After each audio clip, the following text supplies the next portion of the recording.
Créée en 2012, Barrick est devenue la plus grande entreprise de recyclage de déchets plastiques en Égypte. Elle recycle plus d'1,6 milliard de bouteilles par an, soit la taille des grandes pyramides. L'entreprise travaille avec des bouteilles faites de polyéthylène terephthalate ou PET. Lorsque nous choisissons le PET, nous choisissons le matériau le plus couramment utilisé et qui cause de graves problèmes dans le monde. Le PET peut durer de 400 et jusqu'à 800 ans, ce qui signifie que chacune des bouteilles fabriquées se trouve encore aujourd'hui sur la planète. Notre matériau est recyclé mécaniquement où nous transférons le PET des bouteilles vers un matériau qui peut être réutilisé pour l'industrie alimentaire de qualité.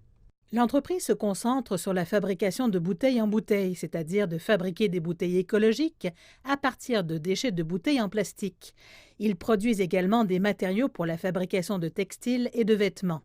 L'usine est la seule du Moyen-Orient et en Afrique du Nord à être certifiée par l'UE, la FDA et le Canada, ce qui lui permet d'exporter ses produits dans le monde entier.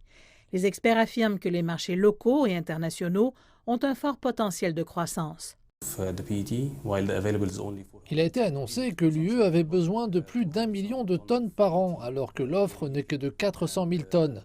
La consommation égyptienne de PET est supérieure à 200 000 tonnes par an, et nous ne pouvons couvrir que 10% des besoins de ce marché. Il y a de la place pour plus de recycleurs, la demande est vraiment élevée. Mais le principal défi a été de trouver suffisamment de déchets pour répondre à la demande.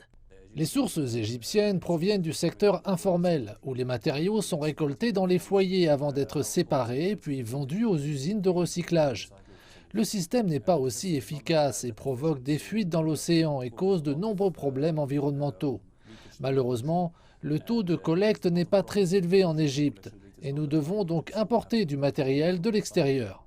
Les experts souhaitent voir plus d'installations de recyclage construites dans le pays, ce qui signifiera moins de déchets plastiques et moins de dégâts à l'environnement.